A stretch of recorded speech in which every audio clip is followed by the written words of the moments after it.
Mon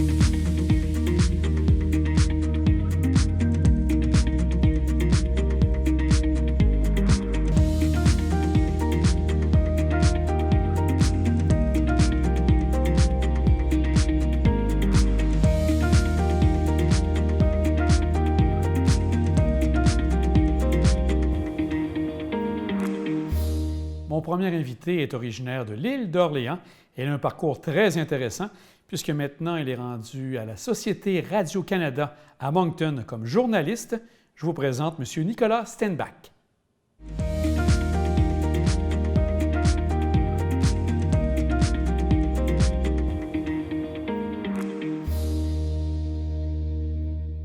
Alors, je suis journaliste pour Radio-Canada, donc à Moncton. Moncton, c'est la station principale pour les studios, en fait, principale pour la couverture des 4 provinces atlantiques. C'est là que je suis basé. Je suis journaliste multiplateforme, télé, radio, web, principalement télé. Et je fais ça depuis, ça fait déjà quelques années, je dirais 12-13 ans. Et à Moncton depuis une bonne dizaine d'années. Alors, c'est ça, principalement mes fonctions actuelles. Et vous êtes originaire de quel endroit? Je crois que vous êtes de l'île d'Orléans, si je me trompe. Voilà, donc si on remonte à plus loin, j'ai des origines européennes de la Belgique, mais oui, de l'île d'Orléans, mes parents et moi et mes frères et sœurs, on a déménagé en 1995 au Canada et mes parents se sont établis à l'île d'Orléans, d'abord à Saint-François, puis à Saint-Pierre de l'île d'Orléans pendant une vingtaine d'années où j'ai eu ma jeunesse et c'est là aussi que j'ai fait mes études secondaires. Enfin, pas à l'île d'Orléans directement, j'ai fait mes études secondaires à la polyvalente du Mont-Sainte-Anne. Et par la suite, au niveau des études, pour vous rendre en journalisme, quelles ont été les écoles que vous avez fréquentées? J'ai fait Laval, j'ai fait un baccalauréat à Laval et j'ai suivi également ce qu'on appelle un Erasmus, donc des études à l'extérieur du Canada, en Europe, en Belgique en fait, à l'Institut des hautes études en communication sociale. J'ai également par la suite poursuivi une maîtrise qui n'est pas terminée, mais que j'avais amorcé aussi à l'Université Laval. Après ça, j'ai fait un stage à Radio-Canada à Québec et ça m'a amené après ça, à poursuivre ma carrière dans l'Est. Donc, toujours, comme vous dites, à Moncton.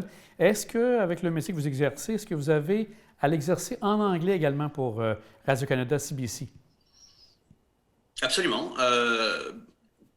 Avec ses limites, en ce sens qu'on mène des entrevues en anglais, on va couvrir des régions anglophones, mais moi, dans mon média à moi, je ne rapporte pas en anglais, donc je ne fais pas de converse en direct, par exemple, en anglais, et je n'écris pas en anglais, mais on mène des entrevues absolument en anglais, on fait de la recherche en anglais, on couvre des territoires anglophones, on traduit aussi à l'occasion des histoires du côté de CBC, et c'est des vases communicants, également CBC reprend nos histoires aussi à l'occasion et les traduit du français à l'anglais, donc ça va dans les deux sens. Donc absolument, on travaille en anglais. On est ici en francophonie minoritaire, donc dans l'est du pays, partout en fait à l'extérieur du Québec, on est en francophonie minoritaire, donc on doit fonctionner avec une majorité anglophone, donc c'est sûr qu'on est appelé tous les jours à travailler en anglais. Si on regarde outre le travail, vous êtes installé à quel endroit? Est-ce que vous êtes directement à Moncton? En fait, Moncton, c'est 3 petites villes. La grande région de Moncton a 3 petites villes, donc Dieppe, Riverview et Moncton. Moncton est principalement bilingue, Riverview anglophone et Dieppe majoritairement francophone. Moi, je me trouve dans la ville de Dieppe, donc majoritairement francophone, mais donc à l'extérieur du Grand Moncton, si vous voulez. Mais ce sont 3 municipalités distinctes, avec 3 mairies distinctes. Est-ce qu'il y avait une petite famille là-bas aussi, sans indication? Absolument. J'ai ma conjointe, qui est d'ailleurs d'origine du Bas-Saint-Laurent, et qui est une expatriée comme moi ici en Acadie. Et on a une petite fille, Louane, qui a 5 ans. Du côté des attraits majeurs qu'on trouve là-bas, on va parler de Dieppe en premier lieu. Quels sont ce qu'on peut visiter quand, bien sûr, on a l'occasion de le faire dans votre coin de pays? Écoutez, nous, on habite dans une destination vacances, si je puis dire. Donc, c'est sûr qu'ici, au Nouveau-Brunswick, c'est les plages, que les Québécois connaissent, j'imagine, principalement.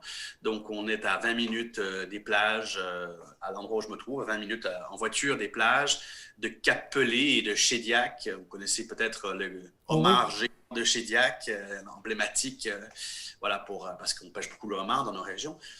Donc, les plages, bien sûr, sont très fréquentées, Shediac, Cap-Pelé, etc. Donc, toute cette région-là qui se retrouve à être entre le Nouveau-Brunswick et l'île du Prince-Édouard. On a le détroit de Northumberland. C'est un peu un phénomène relativement comparable à ce qui se passe dans la baie des Chaleurs, c'est-à-dire que c'est une eau qui est beaucoup plus chaude qu'ailleurs, et donc ça permet de profiter de l'eau sans trop se frigorifier. Donc l'été, donc là c'est abondamment fréquenté. Sinon, il y a des attraits que moi et ma famille, on aime beaucoup faire. Il y a plein de parcs nationaux ici. On a, par exemple, le parc national de Fundy, de la baie de Fundy, les plus hautes et les plus fortes marées de la région. Donc, ça, c'est assez intéressant. C'est dans la région de Alma, dans le sud-ouest du Nouveau-Brunswick. Il y a aussi les Hopewell Rocks dans cette région-là. C'est des rochers qui ont été creusés par l'érosion de la baie de Fundy. Ça forme une espèce de rocher bouquet de fleurs, si vous voulez, ou pot de fleurs, comme on appelle ici. Donc, ça, c'est très chouette aussi. Et donc, ça, c'est principalement au Nouveau-Brunswick pour les attraits, les plages, les parcs nationaux. Vous avez Couchibuac aussi un peu plus haut sur la côte acadienne. Et puis sinon, ce qui est bien dans la région ici, qu'on apprécie beaucoup, c'est que c'est un peu un plaque tournante, autant pour aller explorer le Nouveau-Brunswick, mais aller explorer les régions plus au sud de la Nouvelle-Écosse, de l'île du Prince-Édouard, étant donné que c'était vraiment au centre des maritimes. Donc, on va souvent justement aussi à l'île du Prince-Édouard, Cavendish et sa région. On va aussi souvent à Nouvelle-Écosse, à Halifax principalement. Ils ont également le Cap-Breton là-bas qui est magnifique, qu'on va voir très souvent. Donc l'île du Cap-Breton qui est au nord de l'île, au nord de la province de la Nouvelle-Écosse. Et l'intégration s'est faite de quelle façon? Vous dites que vous êtes là depuis une dizaine d'années. Comment ça s'est fait dans les débuts, cette intégration au monde acadien, on pourrait dire? Donc oui, ça fait à peu près, je dirais, presque 15 ans que je suis là maintenant. Bien, en fait, les Acadiens, c'est un peuple extrêmement chaleureux et accueillant. Moi, j'ai déménagé pour le travail. Donc, j'avais commencé ma carrière de journaliste en Gaspésie, à Carleton-sur-Mer, où j'ai travaillé pendant 1 an. Et puis après ça, donc Radio-Canada sur la côte acadienne dans la région de Bouctouche. Et puis après ça, je suis descendu à Halifax, puis après ça, je suis remonté pour m'établir définitivement à Moncton. Donc, pour répondre à votre question, oui, les Acadiens très chaleureux, l'intégration s'est très bien faite. Les gens sont très festifs ici, ils sont très fiers de leur culture. Il y a des grands événements comme le Congrès mondial acadien, la fête nationale du 15 août, où on rassemble vraiment... où les Acadiens se rassemblent vraiment pour exposer leur culture et leur fierté. Et je vous dirais que c'est un peu comme la fête de la Saint-Jean, où il y a une fierté nationale qui ressort de cela. C'est bien agréable de se joindre à eux. Et l'Acadie se métisse de plus en plus, beaucoup plus d'immigrants qu'avant qui viennent dans nos régions. Donc, j'ai envie de dire que les Acadiens en adoption sont de plus en plus nombreux. Donc, c'est bien agréable de faire partie de cette Acadie de la diaspora et d'être ici donc à Moncton pour participer à la culture. Donc, une très belle intégration. Ça s'est très bien déroulé. Comme belgo-québécois, belge-québécois. Et maintenant, c'est un peu un éventail d'origine, là. Et du côté des différences plus marquantes au niveau de ce qu'on trouve au Québec versus ce qu'on trouve au Nouveau-Brunswick, si on regarde au niveau de la météo, est-ce que vous avez parlé bien sûr des plages, mais est-ce qu'il y a d'autres éléments qui vous démarquent par rapport à la météo du Québec? Comme là, par exemple, je ne sais pas combien il fait à Québec tout de suite, mais ici, il n'y a plus de neige depuis déjà une bonne semaine. Donc, c'est ça. Donc, oui, je dirais peut-être un peu plus chaud. Et ce qui distingue vraiment la côte acadienne, la côte ici en Atlantique, c'est l'extrême des conditions météo. Ici, on a l'occasion des tempêtes tropicales. Chaque année, on en a qui viennent frapper les côtes de la Nouvelle-Écosse et du Nouveau-Brunswick. C'est assez impressionnant. On a connu des crises du verglas, nous autres aussi. aussi il y a quelques années, plus dans le nord de la péninsule. Les hivers sont très en dents de scie. On peut avoir 10 degrés une journée et puis moins 20 de l'autre. On ne va pas souvent en bas de moins 20 par ailleurs, mais c'est l'extrême des conditions qui moi, m'avait frappé à l'époque dans la région. Et puis, on a des étés chauds depuis déjà, je dirais, au cours des 5 dernières années. Là, de plus en plus, on voit que c'est de plus en plus chaud et qui s'étendent du mois de mai jusqu'à aller à octobre. Ah oui? On peut profiter de la plage tous ces mois-là, quand on a de la chance, bien sûr. Mais oui, on a de plus en plus chaud les étés. Et en fait, de façon générale, on pourrait croire que c'est assez pluvieux parce que c'est un climat maritime, mais au contraire, les étés qu'on a connus jusqu'à maintenant, enfin récemment, sont assez secs. Là. Donc, c'est bien agréable.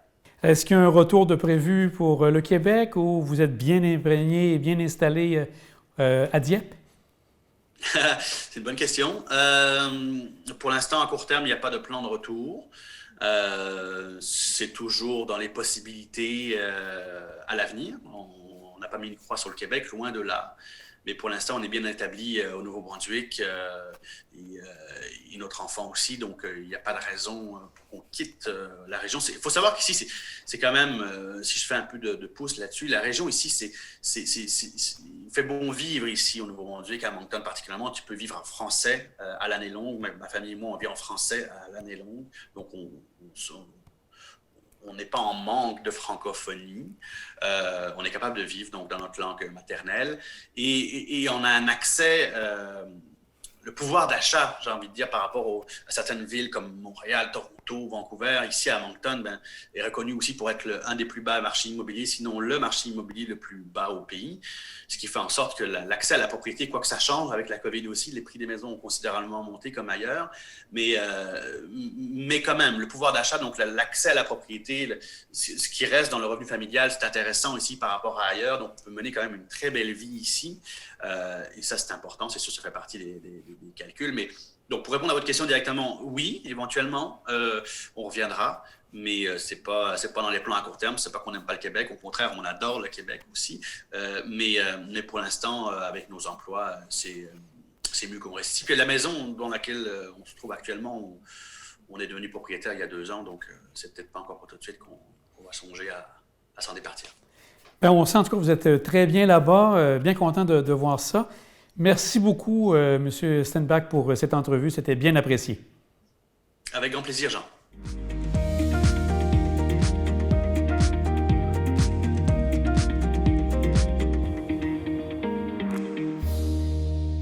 Mes prochains invités sont propriétaires de la nougaterie à l'île d'Orléans. Ils sont originaires de l'Europe, mais ont demeuré également à Madagascar, dans les Antilles, et ça les a amenés ici par la suite au Québec. Je vous présente Caroline Marelly et son conjoint, M. Patrick Augier, qui nous parlent qu'est-ce qui les a amenés à venir ici au Québec.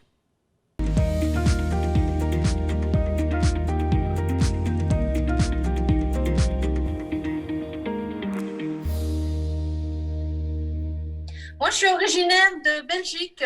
Mon père était italien, ma mère était belge. Et pour monsieur? Puis, en fait, et monsieur Augier, Français, mais français à la frontière suisse.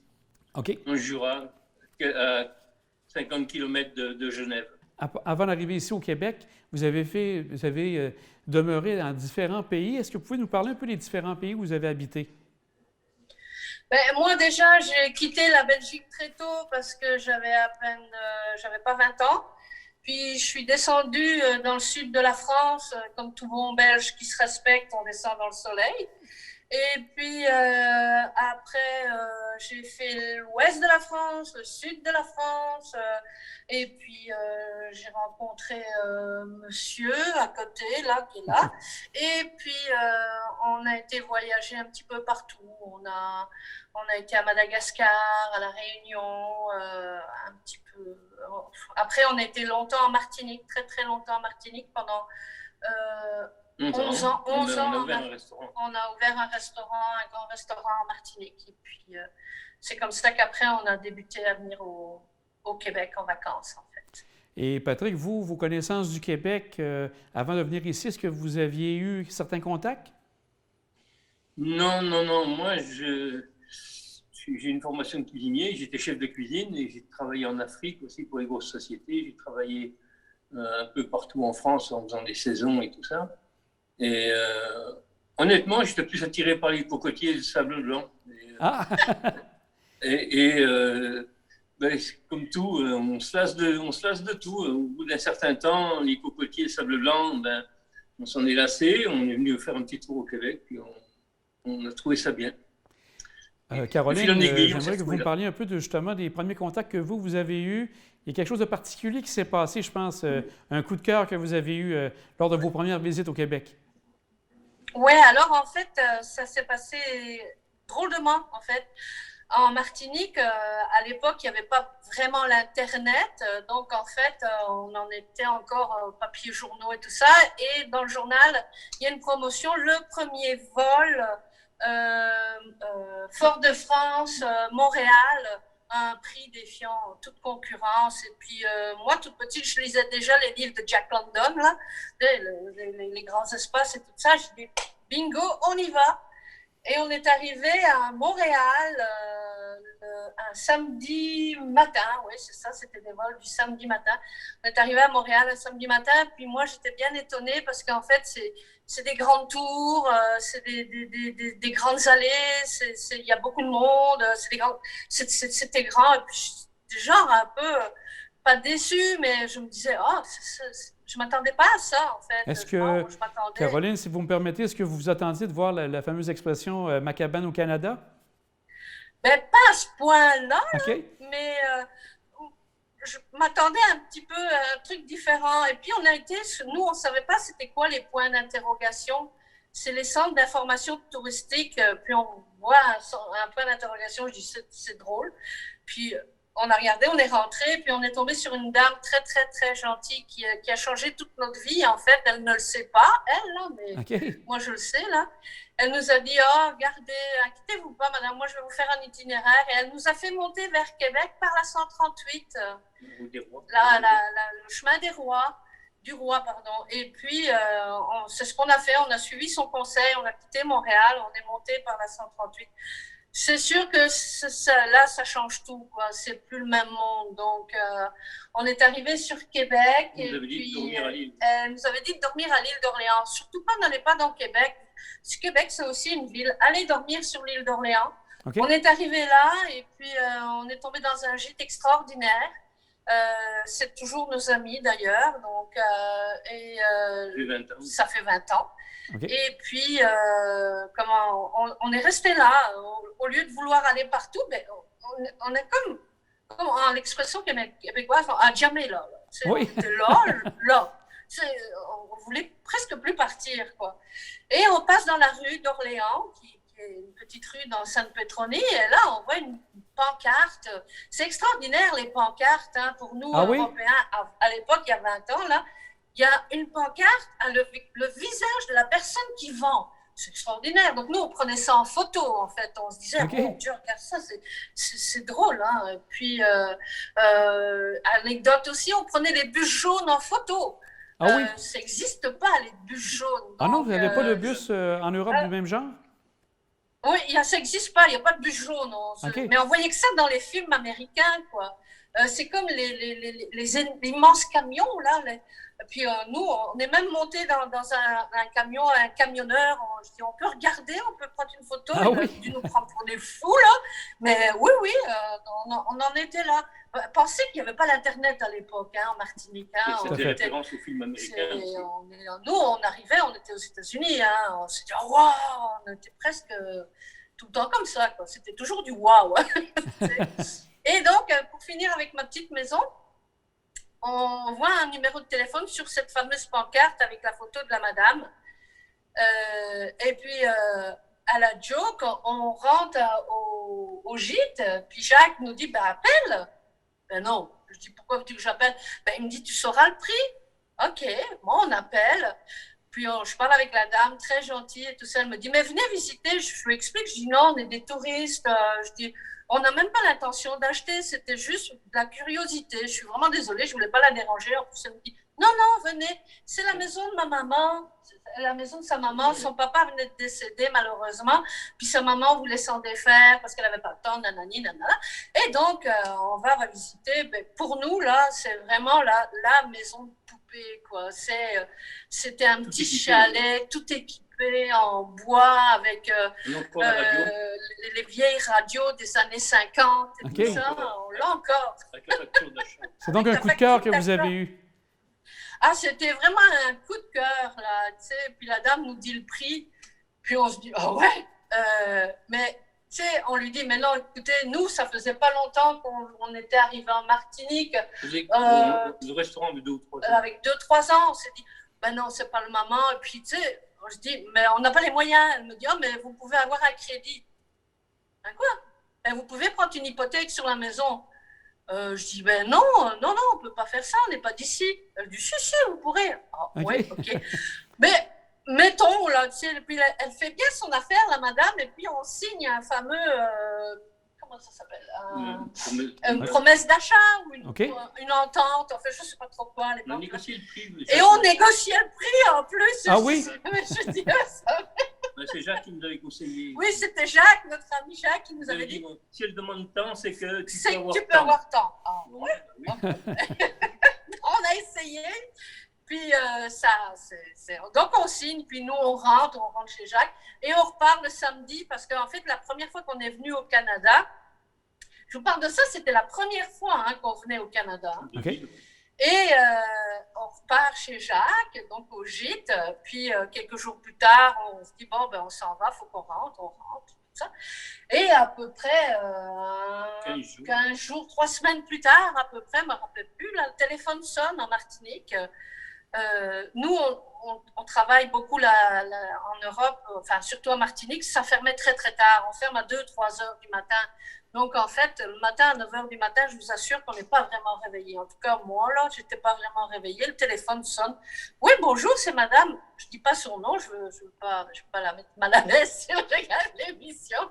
Et puis elle dit, bonjour, c'est madame Intel. C'était pour vous annoncer la bonne nouvelle que vous avez la maison. Et moi, je dis, Toute une surprise. Je dis, quelle maison? Puis, ben oui, madame, c'est à l'île d'Orléans. Ben, vous pouvez me rappeler dans 1 heure? Je lui dis, je raccroche le téléphone, je cours au restaurant, parce qu'on habitait à côté de notre restaurant. J'arrive, je regarde mon mari, je dis, on a la maison. Il me regarde, il dit, quelle maison? La maison en Martinique. Et on se regarde, on dit, qu'est-ce qu'on va faire? La maison à l'île d'Orléans. Mais qu'est-ce qu'on va faire avec ça? Je ne sais pas. Puis ça a pris 5 minutes pour se dire, ben, qu'est-ce qu'on fait? On la prend, on verra. On la passera des amis. On la passera à des amis, on fera quelque chose. Il y a beaucoup de gens de la Martinique qui viennent en vacances ici. Oui, il y a beaucoup de gens qui venaient en vacances. Okay. Donc en fait, on l'a prêté à des amis souvent. Et puis, elle a fait les beaux jours de plein de personnes avant qu'on vienne y habiter. En fait, alors, vous avez, je crois, si je comprends bien, acheté autour des années 95 et vous avez habité la maison. Non, on l'a acheté on est arrivé la première fois qu'ici on est venu, c'était en 2000. La première fois en Martinique, c'était en fin 95. OK. Oui, en Martinique. En Martinique, c'était en fin 95. Et puis, on a acheté la maison en 2000. OK. Et vous êtes installé sur l'île d'Orléans à quel moment, à ce moment-là? En 2005. Oui, 2006, 6 juillet 2006, ça fait 15 ans. Ça fait 15 ans. OK. Donc, ça fait 2006. Définitivement. Mais on a fait les travaux à la maison avant de... C'est une concours de circonstances. Le restaurant, quelqu'un est venu me proposer de nous racheter notre restaurant. Il fonctionnait très bien. On a dit oui. Et on a engagé les travaux à l'île d'Orléans, parce que c'était quand même une maison secondaire. On l'a transformée. On a fait tous les travaux pour pouvoir venir y habiter. Et puis, bon, quand on a signé la vente du restaurant, 1 mois après, on a débarqué chez nous. J'avais peut-être une dernière question pour vous, pour Patrick et pour Caroline, en quelques mots. Les grandes différences que vous trouvez quand vous êtes arrivé au Québec avec ce que vous avez vécu avant, soit en Europe, soit en Martinique, quelles étaient la plus grande différence que vous avez vécue? On va commencer par Patrick. La sécurité, comment ça s'appelle? La discipline. Ben non, pas la discipline. Le sentiment de sécurité qu'on a quand on vit au Québec. Okay. Oui, puis les Européens, puis surtout dans les Antilles, on est toujours un petit peu délinquants. OK. La première fois moi, que je me faisais arrêter par la police, j'avais toujours tendance à vouloir discuter. Ça se terminait toujours par me dire bon, taisez-vous maintenant. Et puis, je ne payais pas toujours mes tickets. Et puis, on est sonné à ma porte. Si vous ne payez pas les tickets, on va prendre notre voiture. Ah ouais, nous, en Europe, on était toujours un petit peu indisciplinés. Ici, ça nous a changé un petit peu. Oui, on a été vite au pas, en on fait. Est rentré dans les clous. On est rentré dans les clous pour vrai. Là, oui. Je faisais la référence hier. J'ai dit, tiens, depuis que je suis au Québec, c'est les premières années où j'ai mis 12 points sur mon permis. Ah, ah ben c'est bien. Et je crois, Caroline, aussi, que vous me disiez que vous étiez vraiment surpris par tout le bénévolat que les Québécois peuvent réaliser ou l'entraide qui existe. Là. C'est énorme. Ça n'a pas l'air, mais c'est vrai qu'on se dit, les Européens, ils sont toujours en train de manifester parce que ils veulent toujours quelque chose, mais ici, ça ne manifeste pas, mais ça aide. C'est social en fait, ça va aider le monde, ça va aider votre voisin. Quand il y a eu le lac Mégantic, moi ça m'a étonné la population quasiment au complet qui est partie aider toute cette région. On voit pas ça en Europe, c'est pas culturel en Europe, on n'aide pas comme ça, on aide oui, mais pas de la même façon. Les jeunes aussi qui s'impliquent beaucoup plus. Les jeunes s'impliquent beaucoup plus. En plus, ici, c'est culturel. Jeunes, on va travailler les fins de semaine. On fait un petit peu d'argent pour se payer un petit peu des affaires. Mais en Europe, moi, tous les amis qui me restent ou qui ont des jeunes enfants, ben, je ne travaille pas, là. Ils ont 18 ans, mais ils ne travaillent pas, là. Oublie, là. Ils passent leur permis, ben, c'est papa, maman qui paye le permis. Ici, les jeunes, ben, ils se le payent, le permis. Et puis, ils sont respectueux aussi. Puis, ils sont respectueux. Écoutez, moi, je travaille depuis 6 ans qu'on a la boutique ici. Parce qu'avant, on était ailleurs, mais on n'avait pas de boutique. Je travaille avec des petites filles, j'appelle ça mes petites filles, là, parce que la plus jeune, elle a commencé, elle avait 13 ans. Puis, elle est encore avec nous, et puis, c'est vraiment des amours, c'est sérieux, c'est toujours poli, je leur donnerai ma carte de crédit, c'est pour vous dire, tellement c'est vraiment, comme on dit en bon québécois, c'est du bien beau monde, là. C'est vraiment... Bon, ben, c'est très bien. Ben, merci à vous deux. Merci à vous deux. On va terminer sur ces belles paroles et à très bientôt. À bientôt. Merci.